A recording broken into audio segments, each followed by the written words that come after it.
පුදුම හිතේ. මම මේ ලිඳ ළඟට ගිය වෙලේ එදා විසින්නෝගේ පවුල තමයි මේක කිව්වේ. එදා මේ දර කෙල්ල එනලා ගිහිල්ලා නේ බං. පොල් එකක උන්ගේ ගෙවල් වලට පිටිපස්සේ ඔකි කියා හිටියේ කොහොමද? එයා ස්ටයිල් එක මෙහෙම දානවා වෙඩින් එකට හරියම දානවා ඕමනි මං කියා හිටියේ. ඕ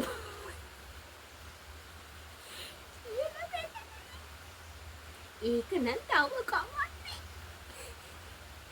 මම කිව්වා එක දවසක් මොකීද එහා ගෙදරට පණින්න තෝට මොන එයා ස්ටයිල්ද කියලා. මේක මුණ පුම්බන් දෙක කරගෙන තැඟලුවා. දැන් බලකෝ. උඹට කියන්න දැන් ඕක කියන්නේ කොහටද? යන්නේ කාත් එක්කද කියන? පොඩි බාලේ. ඕකීට ඔය ටිකම තමයි වෙන්නේ.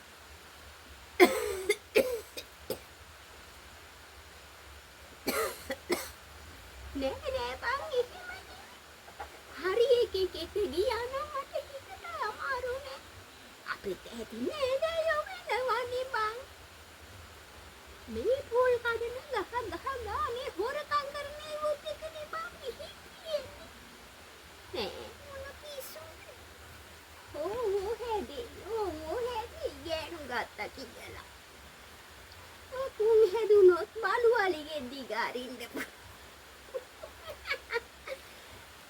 පිස්සුද බං පිස්සු.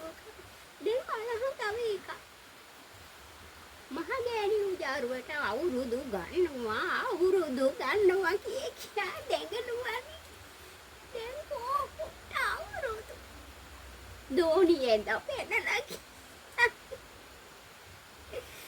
අවුරුදු ගන්නවා තියා එදා වේලවත් උයා ගන්න හිතේ මහුටේට.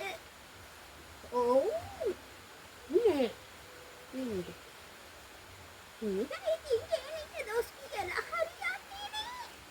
ළමයි හරියට හදාගන්න තැන ගන්න ඕනි බං. මෙච්චර කාලේ ඉඳන් මෙච්චර පොටට අමුහින් වෙලින් දැන් සූට ඉුවට මොකද බං අනිසෙන් අඟල් ගන්න කුඹේ. හෙල්ලෝ හදන්න ඕනි බං විලිසංගේ ඇතිවේ. මෙතන ඉන්නේ හාත කොට එක ඊරිංග උසන එක මොකද කියලා හිතන්නේ. අවදාවත් එහෙම කරන්න